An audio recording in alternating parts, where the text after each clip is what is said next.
ओडिशा राज्य एक कृषि प्रधान राज्य है। किसान भाइयों के लिए उनकी खेती भली तो दुनिया भली। खेत में मेहनत करके जो 4 पैसे मिल जाते हैं, उसी से उनको संतुष्ट होना पड़ता है। पारंपरिक खेती के मुकाबले और भी उन्नत तरीके से खेती कर लोग अधिक आमदनी करके बड़े आराम की जिंदगी बसर करते हैं। इस बात पर वह कभी गौर नहीं करते। किसान भाइयों को कैसे अधिक आमदनी मिल सके, ऐसी भावना के साथ हमारा यह छोटा सा प्रयास है कृषि भ्रमण कार्यक्रम। अनुगुल जिले के कुछ किसान भाइयों को लेकर हम निकल पड़े परिभ्रमण में। दिन रात खेत में जी तोड़ मेहनत करने वाले किसान भाइयों के दिलों में घूमने फिरने की थोड़ी सी खुशी भरने के लिए हम आ पहुंचे नंदनकानन।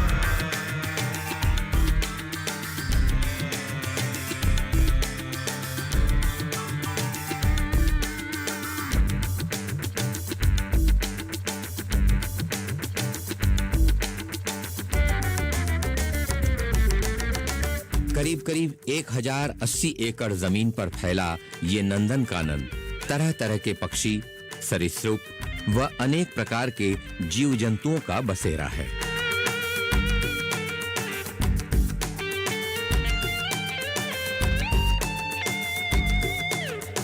अगर हम ये कहें कि सफेद बाघ नंदनकानन का एक विशेष आकर्षण है तो गलत न होगा।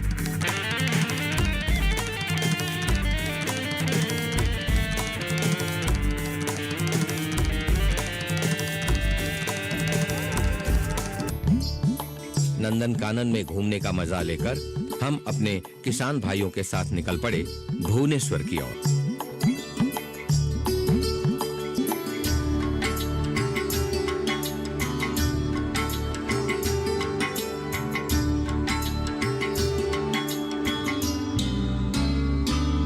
यहीं भुवनेश्वर में ही स्थित है केंद्रीय कुक्कुट विकास संगठन।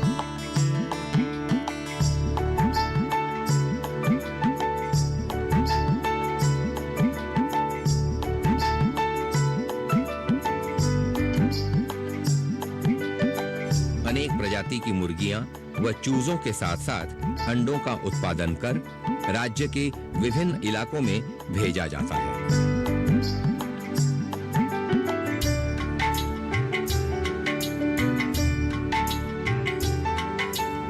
ग्रामीण इलाकों में मुर्गी पालन में आने वाली विविध समस्याओं के समाधान की दिशा में इस संगठन की प्रमुख भूमिका होती है।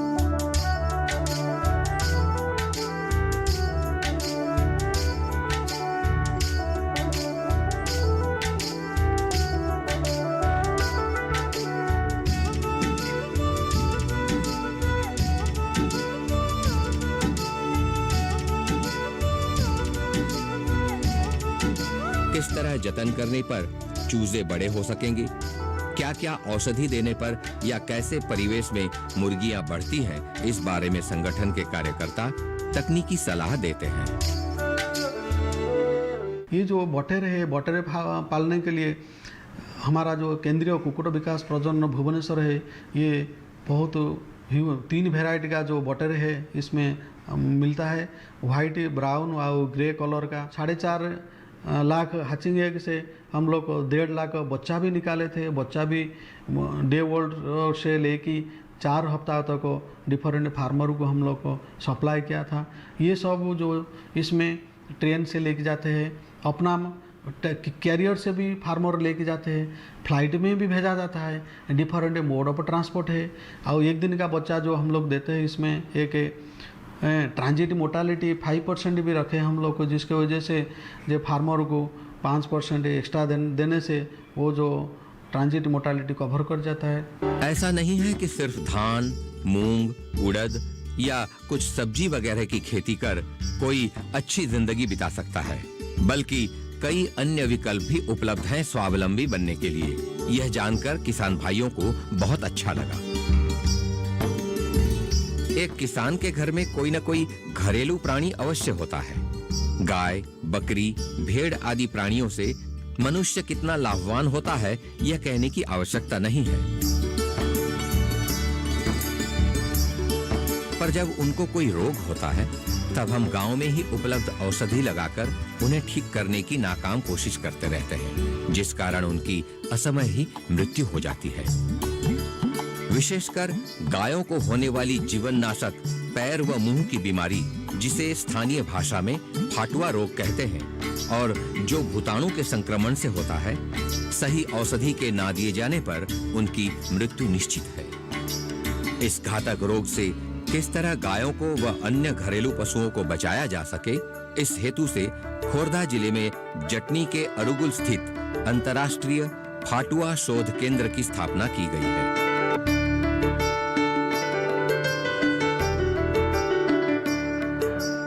इस केंद्र में जैव सुरक्षा प्रयोगशाला है।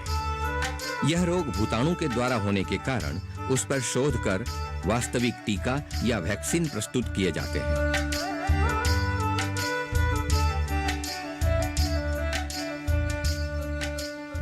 किसान भाइयों, इस बीमारी का मुख्य कंट्रोल जो है टीकाकरण के द्वारा होता है।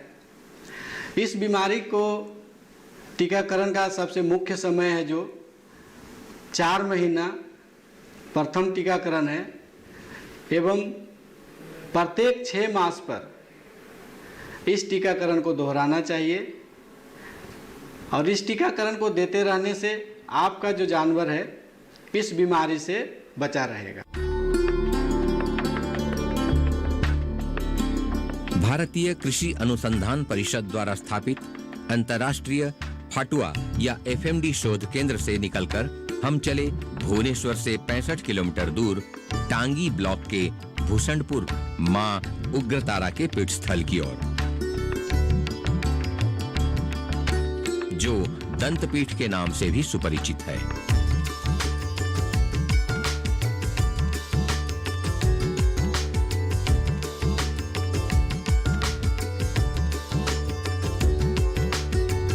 मां उग्रतारा चतुर्भुजा है। कहते हैं त्रेता युग में जब मर्यादा पुरुषोत्तम प्रभु श्री राम रावण का वध करने निकले थे, तब यहीं 108 नीले कमल चढ़ाकर पूजा की थी। सर्वमंगल मांगल्ये शिवे सर्वार्थ साधिके शरण्ये त्र्यंबके देवी नारायणी नमोस्तुते।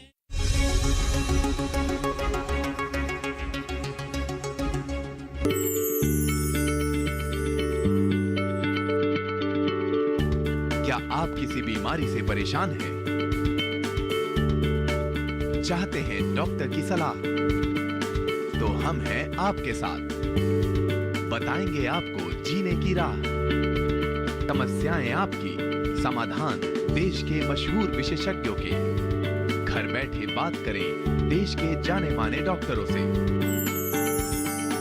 हमारे लाइव प्रोग्राम स्वस्थ किसान में हर शनिवार शाम 6 बजे से 7 बजे तक।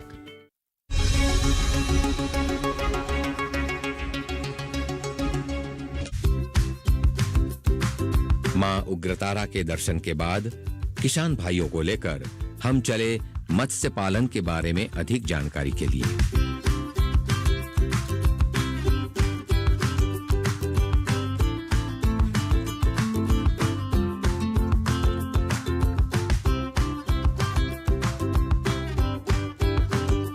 बाणपुर से 15 किलोमीटर दूर स्थित है मध्यम सिंचाई प्रकल्प शालिया।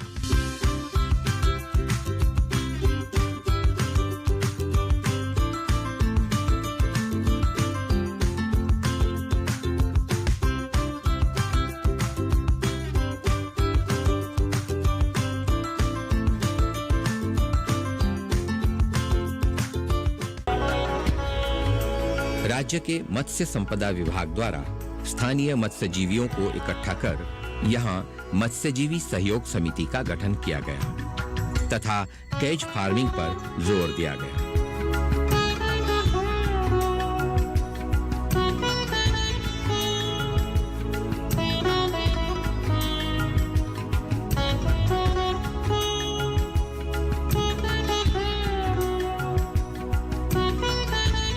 जहां पानी की गहराई 20 से 30 फीट तक होती है, वहां कैज फार्मिंग की जाती है।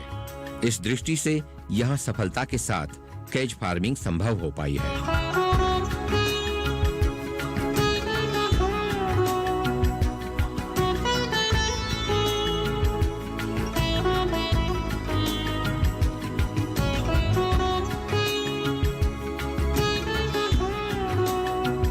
गहरे जल में वर्गाकार अथवा आयताकार क्षेत्र में बड़े पिंजरे के आकार में जाल को बांधा जाता है। जलंग बालिया मछली ही इस प्रकार पालन की जाती है।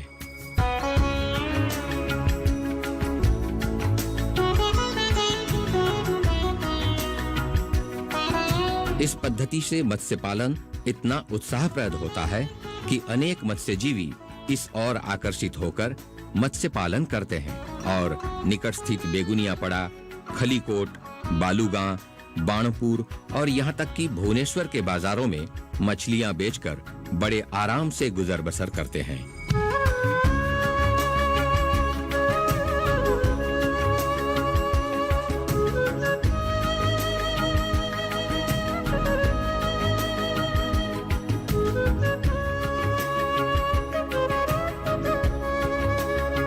कृषि परिभ्रमण का हमारा उद्देश्य था किसान भाइयों को विभिन्न दर्शनीय स्थलों का भ्रमण कराने के साथ साथ कृषि संबंधी विभिन्न ज्ञान कौशल से अवगत कराएं।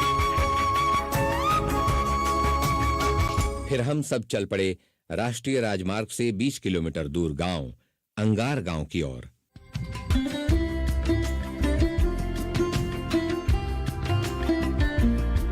बालूगांव से 20 किलोमीटर व खलीकोट से भी समान दूरी पर स्थित इस गांव में काजू बनाने का कारखाना है।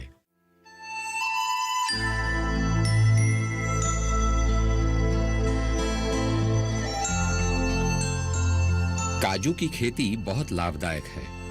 पहले मृदा संरक्षण के उद्देश्य से इसकी खेती की जाती थी, पर आज बाजार में इसकी मांग को देखते हुए हमारे किसान भाइयों ने इसे व्यावसायिक रूप से उगाना शुरू कर दिया है।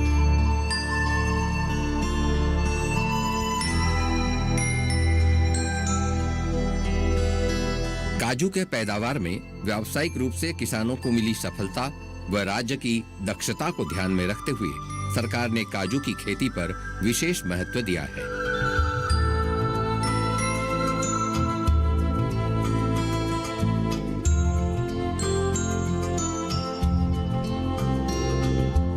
किसानों के आय को दुगना करने के साथ साथ उनके आर्थिक मानदंड को सुदृढ़ बनाने के लिए सरकार किसान भाइयों को प्रोत्साहन देती है।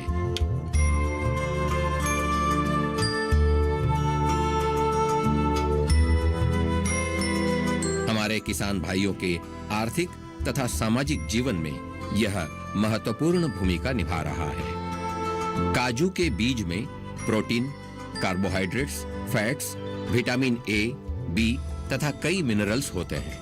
इसके छिलकों से तेल निकलता है जो बहुत ही लाभकारी है।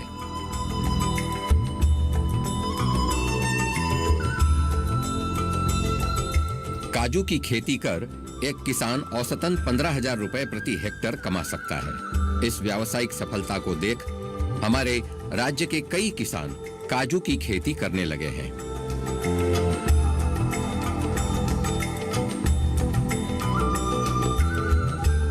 कईयों ने इसमें सफलता भी पाई है। इसके ताजा उदाहरण हैं गंजाम जिले के अंगार गांव के सफल किसान प्रदीप कुमार पात्र। सफल किसान प्रदीप ने आज काजू के उत्पादन के क्षेत्र में जो सफलता पाई है, उससे उनको एक अलग पहचान प्राप्त हुई है। प्रदीप की सफलता की ये यात्रा बेहद रोमांचक तथा प्रेरणादायी है।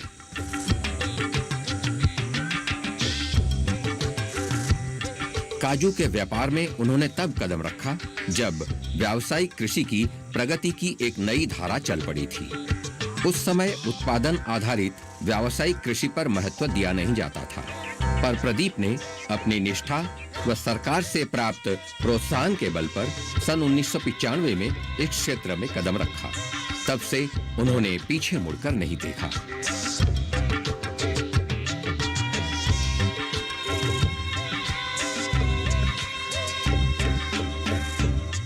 कृषि क्षेत्र में स्वयं रोजगारक्षम होने के साथ साथ दूसरों के लिए कर्म संस्थान तैयार करने हेतु सन 2000 में काजू प्रक्रियाकरण यूनिट की स्थापना की।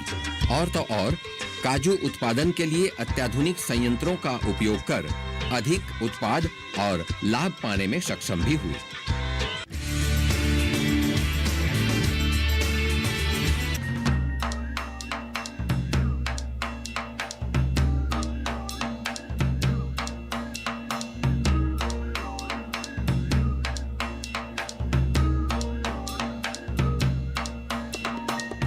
ये जो आप कटिंग, शेलिंग व बॉयलिंग यूनिट के साथ साथ प्रक्रियाकरण के लिए उपयोग में लाए गए अन्य मशीन आप देख रहे हैं, वो सारी मशीन उन्होंने वियतनाम आदि देशों से मंगाकर लगवाई हैं।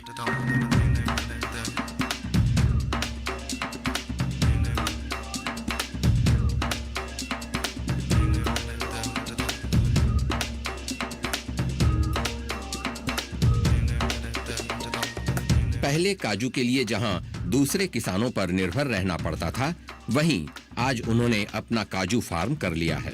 इस कारण उन्हें कम लागत में कच्चा माल मिल जाता है और परिणाम स्वरूप लाभ अधिक मिलता है।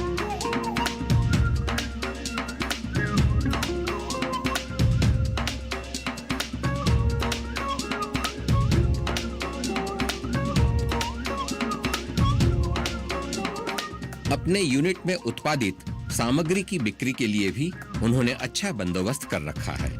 स्थानीय बाजार तथा दिल्ली, लखनऊ, बरेली, रायपुर जैसे बड़े शहरों को भेजते हैं। इतना ही नहीं, नेदरलैंड व जर्मनी जैसे विदेशी मुल्कों को भी प्रदीप काजू का निर्यात करते हैं।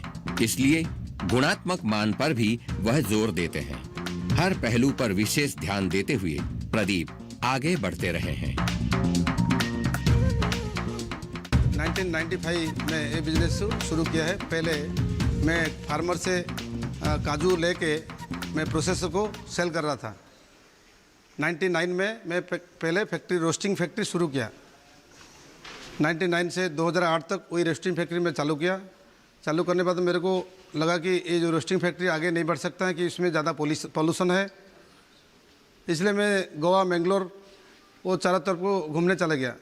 वो राजेंद्र सावत सर मेरे को सहायता दिए है, वो टेक्निकल पार्ट में। उसके सहायता में मैं 2008 में मैंगलोर, गोवा घूम के जाने के बाद मेरे को मालूम पड़ा कि ये रोस्टिंग फैक्ट्री अच्छा नहीं है, आगे वो गवर्नमेंट ऑफ इंडिया से वो बंद हो जाएगा क्योंकि ज़्यादा पोल्यूशन है। इसलिए मैं बॉयलिंग सिस्टम चालू करने के लिए 2008 में बॉयलिंग सिस्टम चालू किया।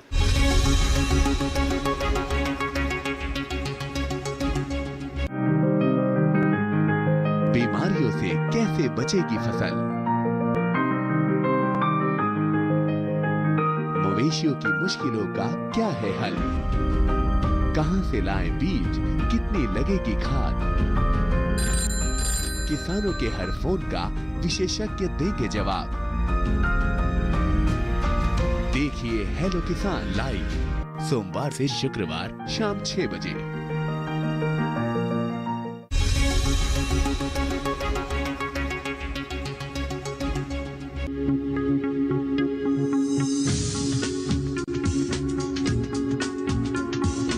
प्रदीप की सफलता का सबसे बड़ा परिणाम यह है कि स्वयं रोजगारक्षम होने के साथ साथ अपनी प्रक्रियाकरण यूनिट के माध्यम से अन्य लोगों के लिए उन्होंने कर्म संस्थान प्रस्तुत किया है।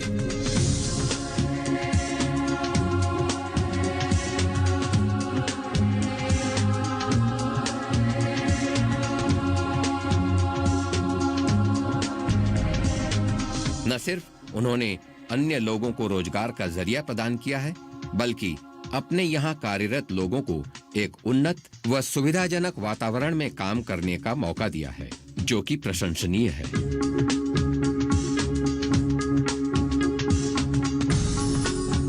कार्यरत लोगों के लिए वातानुकूल व्यवस्था के साथ साथ उनकी सुरक्षा पर भी ध्यान दिया है। और इधर गांव में जो रूरल हमारा जो विलेज है, वो विलेज बहुत रूरल में है। वो हमारा नेशनल हाईवे से 20-25-30 किलोमीटर बाहर है।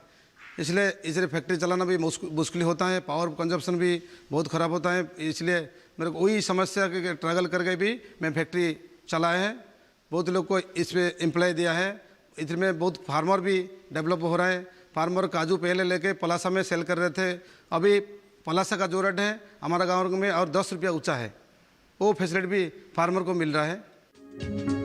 प्रदीप की सफलता को उनके एकनिष्ठ उद्यम के साथ साथ विशेषज्ञों का परामर्श व सरकार के सहयोग ने एक नई दिशा प्रदान की है। सरकार की कृषक कल्याण योजना, कृषि आधारित तालीम, आर्थिक सहायता के लिए बैंकों से ऋण की व्यवस्था एवं विशेषज्ञों के परामर्श का प्रत्यक्ष परिणाम है प्रदीप की सफलता।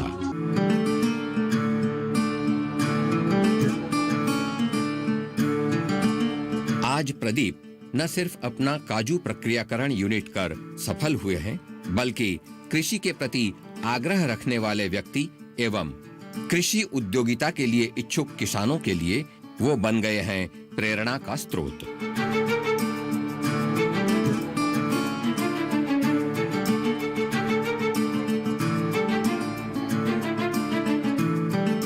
कई किसान उनके इस यूनिट को देखने के लिए आते हैं और उनके अनुभव से अनेक किसानों को मार्गदर्शन प्राप्त होता है।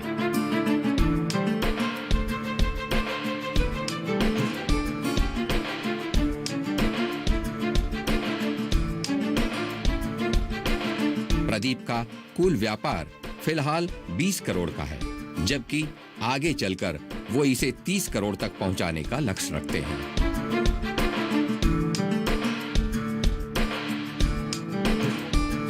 प्रदीप पात्र की सफलता कृषि साथ सरकार के प्रोत्साहन द्वारा व्यावसायिक कृषि में लाभ जीवन में ला सकता है परिवर्तन का नया आयाम। आज के सफल किसान प्रदीप की कहानी इस बात का ज्वलंत प्रमाण है। पूरा दिन भ्रमण करने का मजा लेकर लौट रहे थे हमारे किसान भाई। अपने कर्ममय जीवन से मुक्ति के लिए ही भ्रमण कर रहे थे। बहुत कुछ अनुभवों को हासिल कर, खेती बाड़ी का ज्ञान लेकर जब लौट रहे थे, तब रास्ते में मंत्रमुग्ध कर दिया था उन्हें हमारे पारंपरिक नृत्य और संगीत ने।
दाई वाले खाना के करीबा न सुनाए तू आनंद रे वाला सुनाए तू आनंद रे